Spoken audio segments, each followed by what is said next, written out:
الحمد لله رب العالمين والعاقبة للمتقين والصلاة والسلام على سيد المرسلين محمد وعلى آله وصحبه أجمعين. باب تأكيد وجوب الزكاة وبيان فضلها وما يتعلق بها.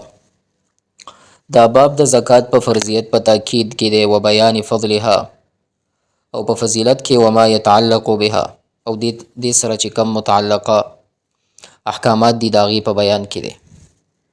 قال الله تعالی، الله رب العزت فرمایلی دي چې واقیموا الصلاة واتوا الزکاة، موږ لره تاسو قایموي او زکات ورکوي. یعنی موږ داسې انداز کې کوي چې دا پاغه کې خشوع خضوع موجوده وي، داغي چې څومره فرایض دي د واجبات داغي پورا خیال وساتلی شي. او بل ځکه الله رب العزت فرمایي وما امروا الا ليعبدوا الله مخلصين له الدين، یعنی نو حکم شوی هغوی ته مگر لیعبد الله چې عبادت دی کوي د الله رب العزت مخلصین، حال دا چې خالص کوونکي وي له هغه لره الدین د دین خپل، حنفا یو مخیزه وي، ویقیموا الصلاة وقایموي د مونځ لره او ورکوي د زکات، وذلک دین القیم، او دا دین چې دی هغه محکم دین دی. یعنی په داسې حال کې چې حق تمایل وي، یعنی حنفا و یقیم الصلاة و یؤتوا الزکاة، او مانځه پابندي کوي او زکات ورکوي، وذلک دین القیم، دا مضبوط او پوره دین دی. وقال تعالی، بل ذکر الله رب العزت فرمای خذ من اموالهم صدقة تطهرهم وتزکیهم بها، واخلئ پیغمبر صلی الله علیه وسلم د دوی د مالونو نه صدقة صدقه تطهرهم، ځکه چې په دې سره د دوی مالونه هم صفا کیږي پاکیږي، وتزکیهم بها، او د نفس تزکیه هم په دې سره راځي. ابن کثیر رحمه الله د دې آیت مطلب داسې بیان کړي چې تاسو د دې خلکو نه صدقات واخلئ ځکه چې د دوی د نفس هغه تزکیه په دې سره کیږي. نو دې نه دغه خبره معلومیږي چې زکات صدقات ورکول دا د انسان چې د کم اخلاق او طهارت دپاره، یعنی د هغې جوړېدو دپاره یو با اثره مؤثره ذریعه ده. بل دغه خبره چې څوک صدقه ورکوي نو هغه به نیت خامخا دغه وي، یعنی مطلب به دا وي چې دغه کس چې دی په ایمان کې رښتونه دی، ټول په دې باندې، یعنی امت په دې باندې جمع دی، اجماع ده. اگر چې خطاب رسول الله صلی الله علیه وسلم دی، خو په دې سره دی مخصوص نه دی، بلکې هر هغه امیر مراد دی چې یو قوم مشر جوړ شوی وي. نو په دې آیت سره مخاطب دی چې هغه په فرایضو کې دا خبره داخله ده چې مسلمانانو نه زکات او صدقات وصول کی، او وصولولو سره د دې په ښځې کې لګښت وکړي، هلته یې ولګوي. ځکه په دې باندې واضح دلیل د ابوبکر صدیق رضی الله عنه مبارک د زکات او صدقات وصولول دي چې مخکې به راشي. اوس په دې کې حدیث مبارک چې د امام نووي رحمه الله ذکر کوي، وعن ابن عمر رضی الله عنهما، ابن عمر رضی الله عنهما نه روایت دی ان رسول الله صلی الله علیه وسلم، چې بشک رسول الله مبارک صلی الله علیه وسلم قال فرمایلی دی بنی الاسلام علی خمس، د اسلام بنیاد په 5 شیزونو باندې دی، یعنی بنا د اسلام چې دی دا په 5 شیزونو باندې دی. شهادت الله اله الا الله، د دې خبرې گواہی کول چې الله رب العزت نه سوا بل څوک د عبادت لایق نشته، وان محمدا عبده ورسوله، او محمد صلی الله علیه وسلم د الله بنده او رسول دی، و اقام الصلاة، او قائمول مزلر، و ایتاء الزکاة، او ورکول د زکات، و حج البیت، او د بیت الله شریف حج کول، و صوم رمضان، او د رمضان المبارک روزې نیول. ګورئ 5 د اسلام 5 ارکان دي، په هغه کې یو رکن چې هغه زکات دی، نو دام پکې رالو ښه زکات. نو د مناسبت د باب سره همدغه خبره ده چې زکات چې دی دا فرض دی، او دا حدیث وړاندې په باب کې هم ذکر شوی دی، یو ځلې بیا ذکر کو د مناسبت د باب سره. نو بهرحال د زکات ذکر راغلی، او کم کس چې د نصاب خاوند دي نو هغه ته پکار ده چې کال ور باندې تیر شي نو زکات به ورکوي. همدغه رنګې بل روایت په دې باب کې، وعن طلحة بن عبید الله رضی الله عنه قال جاء رجل الى رسول الله صلی الله علیه وسلم من اهل نجد ثائر الراس نسمع دوي صوته ولا نفقه ما يقول. دلته حضرت طلحه بن عبید الله رضی الله عنه نه روایت دی، فرمای جاء رجل، راغو یو کس الى رسول الله صلی الله علیه وسلم، رسول الله مبارک صلی الله علیه وسلم نه، یعنی هغې طرف ته رالو، من اهل نجد، د نجد نه، ثائر الراس ببر سره و، نسمع دوي صوته، یعنی مونږ داغه आवाज هغه ګنګوسې اوریدل، ولا نفقه ما یقول، او دا هغې په مفهوم باندې نه پوهېدو، یعنی چې څه ویل په هغه باندې نه پوهېدو، حتی دنا من رسول الله صلی الله علیه وسلم تر دې چې رسول الله مبارک صلی الله علیه وسلم ته رانږدې شو. فاذا هو يسأل عن الاسلام، هغه د اسلام په باره کې د رسول الله مبارک صلی الله علیه وسلم نه تپوس وکړو. فقال رسول الله صلی الله علیه وسلم، رسول الله مبارک صلی الله علیه وسلم ورته وفرمایل چې 5 صلوات فی اليوم واللیله، 5 وخته مونځونه په شپه ورځ کې در باندې فرض دي. قال هل على غیرهن، نو هغه ویلې چې آیا دین علاوه هم نور مونځونه په ما باندې فرض دي؟ هل على غیرهن؟ قال رسول الله مبارک صلی الله علیه وسلم ورته وفرمایل چې لا، نه، الا مگر ان تطوعا، مگر دا چې کته نفلی کې زیاتی عبادت کې، نو هغه بیا ځان ته خبره ده، خو دې نه زیات چې دی شپې ورځ کې د 5 نه زیات پتا باندې مونځونه فرض نه دي. فقال رسول الله صلی الله علیه وسلم، بیا رسول الله مبارک صلی الله علیه وسلم ورته وفرمایل چې وصيام شهر رمضان، او د رمضان المبارک میاشتې روزي در باندې هم فرض دي. قال هل علی غیرهن، هغه کس وی چې دین علاوه را باندې نورې فرض شته؟ وقال نبی اکرم صلی الله علیه وسلم ورته فرمایل چې لا نه الا ان تطوع، مگر دا کته نفلی روزي نیسی، هغه بیا ځان ته خبره ده. قال وذكر له رسول الله صلی الله علیه وسلم الزکات، راوی فرمایي چې وذكر له، چې رسول الله مبارک صلی الله علیه وسلم ورته الزکات، زکات هم ورته ذکر کو. فقال هغه کس وی چې هل علی غیره، دین علاوه نور زکات را باندې شته؟ قال، نو نبی اکرم صلی الله علیه وسلم ورته فرمایل چې لا نه الا ان تطوع، مگر دا چې کته نفلی صدقه ورکړي، هغه بیا ځان ته خبره ده. فادبر الرجل وهو يقول، نو هغه سړی چې دی لاړو، یعنی په شا روان شو، وهو یقول، ځان سره دا خبره وکړه چې والله لا ازید، هغه دا خبره وکړه چې والله لا ازید علی هذا، زما دې په الله قسم چې دینه به زیات نشم، ولا انقص منه، او نه به کم شم. فقال رسول الله صلی الله علیه وسلم، رسول الله مبارک صلی الله علیه وسلم فرمایل چې افلح ان صدقه، افلح کامیاب شو ان صدقه، کچرته رښتیا ویلی وي، کچرته رښتیا ویلی نو دغه کس چې داسې شی شو دا کامیاب شو.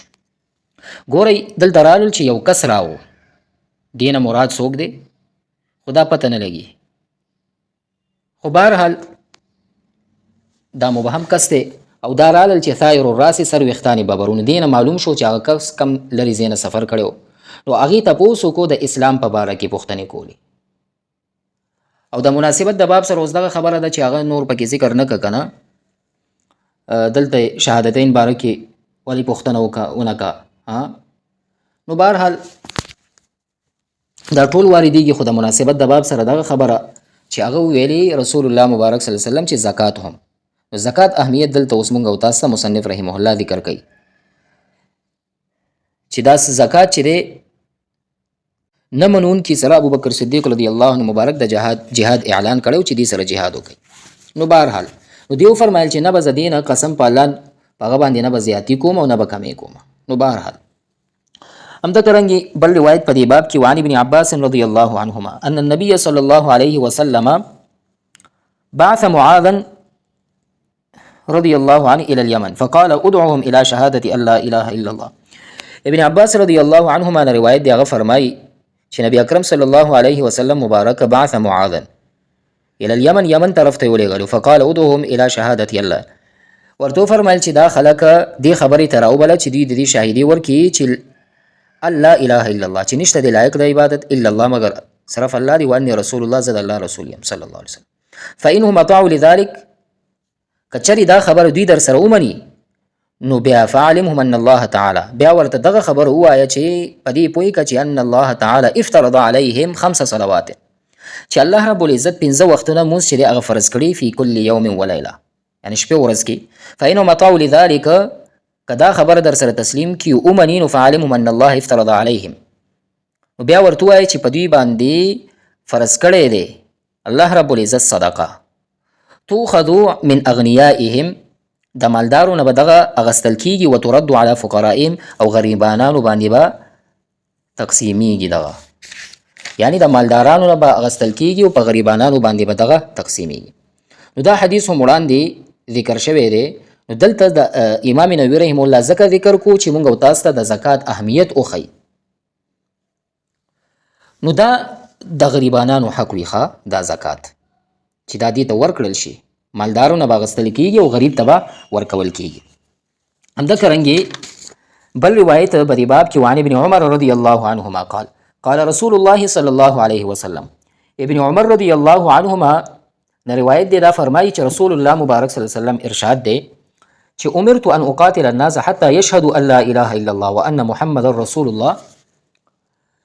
چې رسول الله مبارک صلی الله علیه وسلم ارشاد دی ما ته د دې خبرې حکم شوی دی، زه به تر هغه وخته پورې خلکو سره جهاد کوم تر څو چې د دې خبرې شاهدي نه وي ورکړي چې نشته دی لایق د عبادت سوا د الله رب العزت نه او محمد صلی الله علیه وسلم د الله رب العزت رسول دی. یعنی امرت ان اقاتل الناس، زه به دوی سره قتال کوم. ويقيم الصلاه او پابندي وکي د مانځه مونځ ادا کړي. ويؤتوا الزکات، زکات ورکي. فاذا فعلوا ذلك، کله چې دوی دا کار وکي نو ذلك عصموا مني دماءهم واموالهم، دوی ځانونه او مالونه زمانه محفوظ شول. وعصموا الا مگر دا چې بحق الاسلام، د اسلام حق ورپوري شي، یعنی هغه به ترې اخیستل کېږي، یعنی قصاص وغیره. وحسابهم على الله تعالی، د دوی حساب کتاب به د الله رب العزت باندې وي. نو ګورئ دا حدیث مبارک مخکې تیر شوی دی. نو ګورئ امام نووي رحمه الله دلته ځکه ذکر کو چې د خبرې طرف ته اشاره مقصود ده چې کم خلکو ته زکات نه ورکولو، یعنی کم خلکو، نو داسې خلکو په خلاف رسول الله صلی الله علیه وسلم څه شی فرمایلی؟ د جهاد حکم یې فرمایلی دی. او که دوی دا زکات ورکول شروع کړي نو د دې مالونه ځانونه به محفوظ شي. ګورئ بل خبر دلته دا هم راځي، ګورئ شریعت زموږ ستاسې ظاهر ته ګورو، که دننه منافق وي که هر څه په ژبه یې وویله بس هغه محفوظ شو، یعنی په ژبه باندې د کلمې په اقرار سره هم جان او مال محفوظ دی، لکه څنګه چې په دې روایت کې ذکر شو. همدا کرنګې بل روایت په دې باب کې چې دی، وعن ابي هريره رضی الله عنه، ابو هريره رضی الله عنه مبارک راوي دا حدیث دی. دا مبارک فرمایي لما توفي رسول الله صلی الله علیه وسلم، کله چې رسول الله مبارک صلی الله علیه وسلم وفات شو. وقال ابو بکر رضی الله عنه، وو ابو بکر صدیق رضی الله عنه مبارک، یعنی دا خلیفہ. وکفر من کفر من العرب، د عربونه بعضې خلکو یعنی د زکات نه انکار کولو سره څه شی وکړو؟ کفر یې وکړو، یعنی دین منکر شو چې موږ زکات نه ورکو، د دین منکر شو. وقال عمر رضی الله عنه، عمر رضی الله عنه ویلی چې کیف تقاتل الناس، تاسو به د خلکو سره څنګه جګړه کوئ؟ وقد قال رسول الله صلی الله علیه وسلم، حال دا چې رسول الله مبارک صلی الله علیه وسلم فرمایلی امرت ان اقاتل الناس، ما ته امر شوی دی چې خلکو سره به جګړه کوم، قتال بکوم، حتی یقولو، تر هغه چې ووایي لا اله الا الله. فمن قال لا اله الا الله، چا چې لا اله الا الله ویل نو عصم مني ماله ونفسه، خپل مال او ځان د مانه هغه محفوظ که، خوندي که، الا بحقه، مگر د هغه حق په وجه. وحسابه على الله، او د هغه حساب په الله رب العزت باندې. نو جواب کې فقال ابو بکر رضی الله عنه، ابو بکر صدیق رضی الله عنه فرمایل چې والله لو قاتلن، زما دې په الله قسم وي خامخا به جګړه کومه، من فرق بین الصلاة والزکات، د هغه چا سره چې د مونځ او زکات په منځ کې فرق کوي، یعنی من فرق، څوک چې فرق کوي بین الصلاة والزکات. فإن الزکات، بشک زکات چې د حق المالی، یعنی زکات د مال حق دی. والله لو منعونی، زما دې په الله قسم وي، یعنی چې څوک د مانه منع کی، عقالا، یعنی هغه شیز، یعنی مطلب عقال لمانه منع کی، یعنی اخرسه هم لمانه منع کی، او کانو یؤدونه الى رسول الله، چې هغوی به د رسول الله صلی الله علیه وسلم په زمانه کې دا ادا کولو ورکولو لمانه دا منع که، نو لقاتلتهم على منعها، نو زه به د هغوی سره منع کولو د وجې نه ورسره جګړه وکړم. لقاتلتهم، زه به د هغوی سره قتال وکړم، على منعها، د منع کولو د وجې نه چې د مانه ولې منع کړې، مال یې نه راکوي، یعنی ولې زکات نه ورکوي. قال عمر رضی الله عنه، عمر رضی الله عنه ویل فوالله ما هو الا ان رأيت الله، زما دې په الله قسم وي خبر هم دا و چې ما ولیده الله رب العزت قد شرح صدر ابي بکر للقتال، د ابو بکر صدیق رضی الله عنه مبارک یعنی سینه د جګړې دپاره پراخه کړې ده، یعنی هغه کولاو کړې ده. فعرفت انه الحق، نو زه پوه شوم چې همدا حق دی. متفق علیه. نو دا حدیث د حضرت ابو بکر صدیق رضی الله عنه مبارک د دینی هغه بصیرت، استقامت مونږ او تاسو ته ښیي. دا هم مونږ ته ثابتوي چې زکات د اسلام یو فرض رکن دی، او د مونځ په شان دا هم یو مهم فریضه ده. ګورئ کله چې رسول الله مبارک صلی الله علیه وسلم وفات شو، بعضې عربو د قبایلو نه د اسلام نه واوښتل، د زکات ورکولو نه انکار وکړو. هغوی ویل چې مونږ خو مونځ کوو خو زکات به نه ورکوو. حضرت عمر رضی الله عنه مبارک په ابتدا کې دا نظر لرلو چې تر څو خلک لا اله الا الله اقرار کوي باید جګړه ورسره ونه شي. ابو بکر صدیق رضی الله عنه مبارک وفرمایل، یعنی د دین هغه جوور فهم لرلو، هغه پوهېده چې زکات د اسلام یو فرض رکن دی. د مونځ او زکات په منځ کې یعنی فرق کول دا چې شریعت حکم ردول دي. دې د وجې نه وفرمایل والله لو قاتلن من فرق بین الصلاة والزکاة، په الله قسم زه به د هغوی خلکو سره جګړه کوم چې مونځ او زکات په منځ کې فرق کوي. فإن الزکات حق المال، یعنی زکات دا مال واجب حق دی. لکه څنګه چې مونځ د بدن عبادت همداسې د زکات د مال عبادت دی. نو د مسلمان ته اجازت نشته چې یو فرض ومني او بل دې رد کړي. لو منعوني، او بیا یې وفرمایل که ما نه دوی منع کړي عقالا، که ما نه دوی د اوښ هغه رسۍ هم منع کړي، یعنی چې رسول الله مبارک صلی الله علیه وسلم په زمانه کې دوی ادا کولو، یعنی که دوی نه دې انکار وکړي نو زه به ورسره قتال وکړم. نو بیا عمر رضی الله عنه مبارک چې کم اجتهاد کړی او چې کله رسول ابوبکر صدیق رضی الله عنه مبارک دلیل واورېدو دی مبارک عمر رضی الله پوه شو چې دا حق خبره ده، نو وی ویل چې فعرفت انه الحق، زه پوه شوم چې همدا حق خبره ده. ګورئ دا د صحابه کرامو هغه انصاف او حق هم منلو ښکاره مثال دی. کله چې حق ورته ښکاره شو سمدستي ومنله. ګورئ دی حدیث مبارک نه یو څو خبرې فهمیږي. زکات د اسلام فرض رکن دی. د مونځ او زکات په منځ کې تفریق کول دا جایز نه دی. اسلام د عبادت او ټولو فرایضو پوره کولو غوښتنه کوي، نه یو چې مونځ کې او زکات نه ورکې دا نه. د دین بنیادی احکامو کې نرمي معامله نه کیږي چې اوس ته زکات نه ورکې تا ته وایي چې خیر دې مه ورکوه نه. پنځم حضرت ابوبکر صدیق رضی الله عنه مبارک د امت د ټولو نه غوره شخص او د هغې دا موقف چې و د هغه قوي ایمان او د فقهي دلیل دی چې څومره په مبارک. او بیا حق ته رجوع کول دا د مؤمن صفت دی، لکه څنګه چې حضرت عمر رضی الله عنه مبارک حق ومنلو، حق طرف ته لاړو کله چې ورته دلیل ملاو شو. نو زکات یوازې مالی مرسته نه ده، بلکې دا د الله رب العزت فرض عبادت دی. څوک چې د هغې فرضیت مني باید ادای کړي، او چې څوک د هغې فرضیت رد کوي اسلام د یو غټ رکن نه دغه انکار کوي. نو دا څه معمولي دغه نه دی.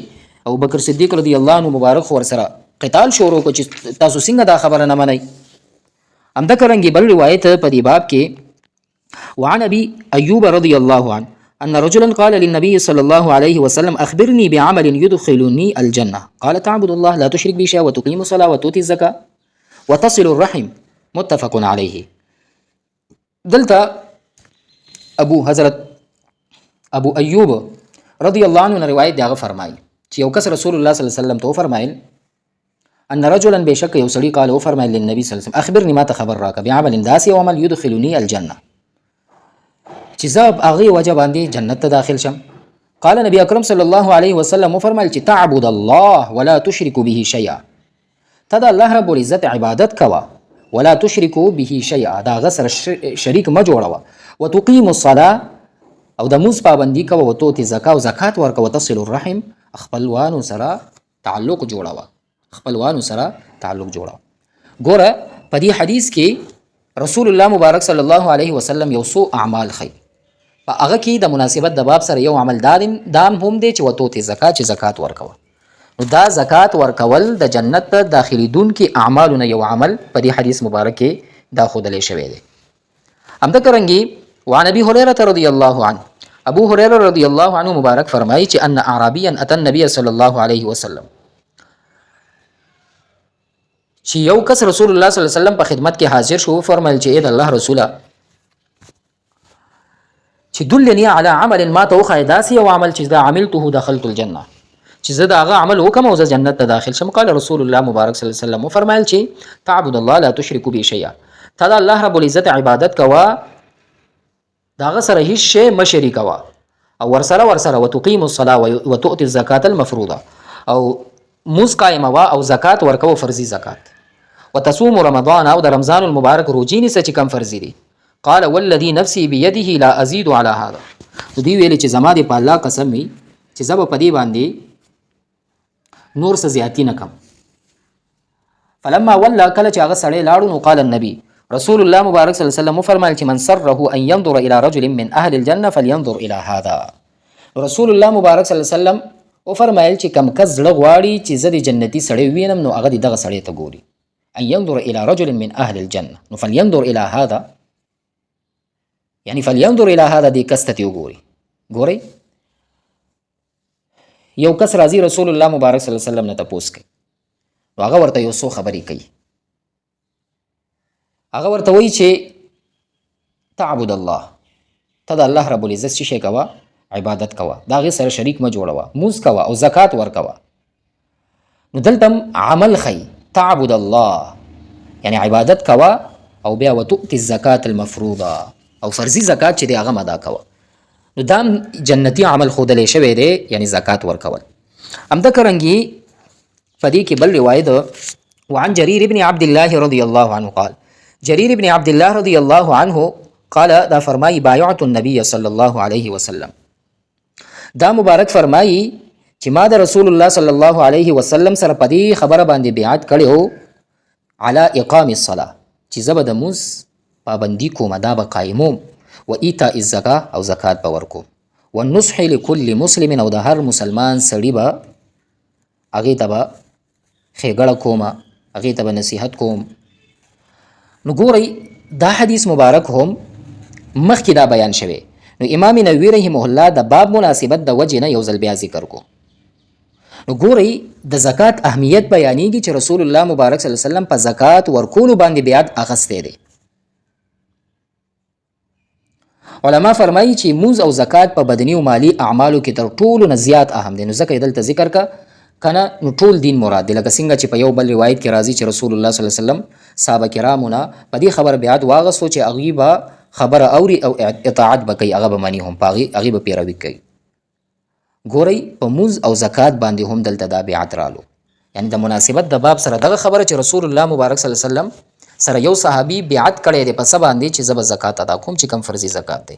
نو دا یو ډیر مهم کار دی چې خلکو ته دا نن سبا سې یو گپ شپ ښکاري او پته م ورته نه وي چې زکات به زه څنګه ورکوم او نور په هر څه دنیوي معاملاتو باندې پوهېږي خو دین طرف ته ډیر لرې وي. نو افسوس دی په داسې خلکو په ذهن او دماغ او په پیسو باندې. نو دې خبرې ته دې سوچ نه کوي چې څنګه الله رب العزت ما ته مال راکړی دغسې ما نه اخیستی هم شي. نو بهرحال